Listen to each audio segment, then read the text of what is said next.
അഗർത്തലയിൽ നിന്ന് അംബാസയിലേക്ക് ത്രിപുരയ്ക്ക് വേണ്ടി പ്രാർത്ഥിച്ചാലും ആദ്യമായി അഗർത്തലയിൽ എത്തിച്ചേരുവാൻ കർത്താവ് കൃപ തന്നു. കുറച്ചു ദൂരം 2 വീലറിൽ യാത്ര ചെയ്ത് പിന്നെ ഇവിടുത്തെ ഒരു ബസ്സിൽ അധികം ദൂരം യാത്ര ചെയ്ത് അതിനുശേഷം ഒരു ജീപ്പിൽ യാത്ര ചെയ്ത് അംബാസയിൽ എത്തിച്ചേരാൻ കർത്താവ് കൃപ നൽകി.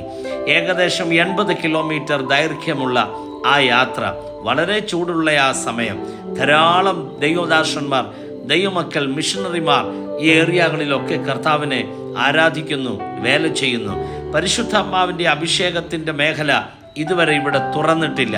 പ്രാർത്ഥിക്കുക, ഈ ഏരിയയിൽ പരിശുദ്ധാത്മാവ് അധികം ശക്തിയോടെ വെളിപ്പെട്ടേ മതിയാകുകയുള്ളൂ. അന്ത്യകാലത്ത് ഞാൻ സകല ജഡത്തിന്മേലും എൻ്റെ ആത്മാവിനെ പകരും എന്നുള്ള വിശുദ്ധ തിരുവെഴുത്ത് ഈ അംബാസയിൽ, അഗർത്തലയിൽ, ത്രിപുരയിൽ, ഇവിടെയുള്ള ഓരോ ഡിസ്ട്രിക്റ്റിലും സംഭവിക്കട്ടെ എന്ന് ആത്മാർത്ഥമായി നമുക്ക് ദൈവസന്നിധിയിൽ പ്രാർത്ഥിക്കാം.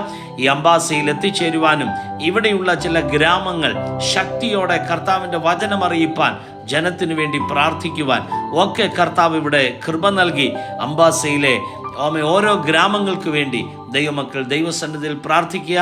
അഗർത്തലയ്ക്ക് വേണ്ടി, സ്പെഷ്യലി ത്രിപുര സ്റ്റേറ്റിന് വേണ്ടി പ്രാർത്ഥിക്കുക. ത്രിപുര ഉണർവിലേക്ക് വന്നേ പറ്റൂ.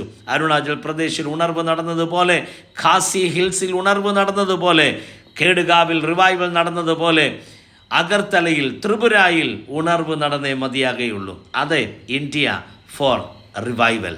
May God bless you all. Amen.